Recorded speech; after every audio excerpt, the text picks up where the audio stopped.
Hello, good morning guys. जय हिंद, जय भारत। आप सभी का स्वागत है मेरे इस ब्लॉग में, छोटे से में प्यारे से वीडियो में। जो आज मैंने बैग पैक कर लिया, जा रहा हूँ लाइब्रेरी।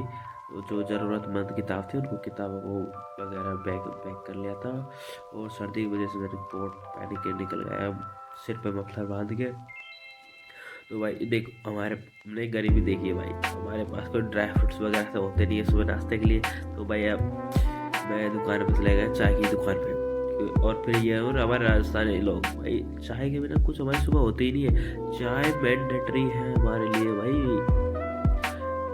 तो चाय पी के भाई मैं जा रहा हूँ लाइब्रेरी की तरफ। तो भाई मेरे को मोटिवेशन कोट याद आया जाकिर खान का, हम भूखे पले बच्चे हैं, एक दिन तो आएगा सब कुछ खाएंगे। घर से निकले हैं, इतिहास लिख कर ही जाएंगे। तो गाइस, अगर आप किसी को भी एसएससी या रेलवे संबंधित एनटीपीसी ग्रुप डी वगैरह कुछ भी सब चीज़ में अगर कोई ज़रूरत हो, कुछ भी चीज़ की समस्या हो, तो मैं कमेंट कर सकते हो, मैं उस चीज़ का रिप्लाई दे दूंगा आपको। तो गाइस, आप देख सकते हो आज इतनी खतरनाक ठंड थी ना, जब से हैप्पी न्यू ईयर आई है ना, तब से सर्दी अचानक बढ़ गई जयपुर में। तो भाई सुबह सुबह सब जुकाम लगने की वजह से बचने के लिए भाई कोट वगैरह पहनना ज़रूरी है। तो तुम्हारा भाई पहुंच गया लाइब्रेरी, वहाँ सिग्नेचर के रजिस्टर में नाम किया और अपनी सीट ले ली भाई अपने, और किताब रख दी। और भाई एक बात बता दूं भाई, अगर मेरी सुबह तभी होती है जब मैं गौरव सर की क्लास या करंट की वीडियो नहीं देखता हूँ तब तक।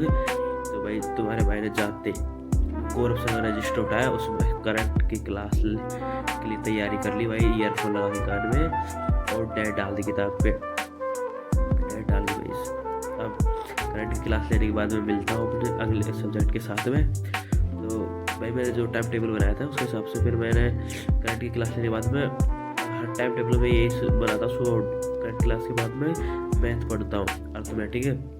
तो अर्थमेटिक में तो परसेंटेज में मैं इलेक्शन पढ़ रहा था, इलेक्शन सवाल थोड़े मेरे कमज़ोर से हैं, तो दोबारा उनका रिवाइज कर रहा था मैं। जो भी मतलब इजी था उनको तो छोड़ रहा था मैं। अगर जो मेरे मॉडरेट या हार्ड थे ना, उनको तो दोबारा लगा रहा था कि भाई, क्योंकि मेरे पिछली बार ये रेलवे एनटीपीसी थोड़ा मेरा पेपर ख़राब हो गया था, इसकी वजह से मेरा वो नहीं पाया। तो भाई मैंने इलेक्शन के क्वेश्चन लगाए थे पूरे। उसके बाद में तुम्हारे भाई ने उठा ली भाई ज्योग्राफी में। यार एक बार रिवाइज किए हुए काफ़ी दिन हो गए थे मेरे को। तो ज्योग्राफी में मैं पढ़ रहा था भाई, मिट्टी, हमारे देश की मिट्टी उगले सोना मोती। तो भाई सोना मोती के बारे में पढ़ रहा था ज्योग्राफी में। मिट्टी, हमारी मिट्टी कैसी है, मिट्टी नहीं है वो तो उसको क्वेश्चन, क्योंकि कभी कभी ये सदाबहार वगैरह बनाते हैं, क्षारीय मिट्टी, लेटराइट मिट्टी जल्द हो जाती है, तो इनको पढ़ दोबारा रिवाइज कर रहा था। तो उसके बाद भाई तुम्हारा भाई चले गया था खाना वाना खाने रूम पे 2-3 घंटे के। तो खाना बनाता हूँ, खाना खाता हूँ, नहाता नहाना धोना कपड़े धोना, वो तो उसमें टाइम लग जाता है 2 घंटे का। उसके बाद तुम्हारा भाई आ गया था लाइब्रेरी। फिर मैंने इंग्लिश की किताब उठाई थी, क्योंकि इंग्लिश की बुक जो भी जयदीप सर से मैं क्लास ले रहा हूँ, क्योंकि मेरी थोड़ी ज़्यादा ही वीक है इंग्लिश से। तो इंग्लिश के पहले तो जो कल क्लास ली थी उसके लिखा था, तो जो भी मैं नोट्स बनाए थे उनका रिवाइज करके मैं तो रिवाइज कर रहा था आज। उसके बाद तभी तो नेक्स्ट क्लास लूँगा, कुछ समझ में नहीं आएगा। फिर क्लास लेने के रिवाइज कर लिया था, फिर मैं क्लास लेने की तैयारी कर रहा था। तो भाई प्रोनाउन चैप्टर थोड़ा यार बहुत ही डीप है, उसकी क्लास बहुत लॉन्ग हो जाती है। तो उसमें भाई तुम्हारे भाई का टाइम टेबल के हिसाब से टाइम हो गया था पूरा, बज गए थे 10। तो फिर चल दिए भाई हम हमारे रूम की तरफ, क्योंकि पेट में यार भूख लगने लग गई थी, चौक लग गई थी। बोल रहे थे प्रभु कब डालो यहाँ ना, अन्न तो कुछ तो डाल दो। खाना वाना खा के चल दिए भाई तुम्हारे तरफ भाई, और मिलते हैं नेक्स्ट।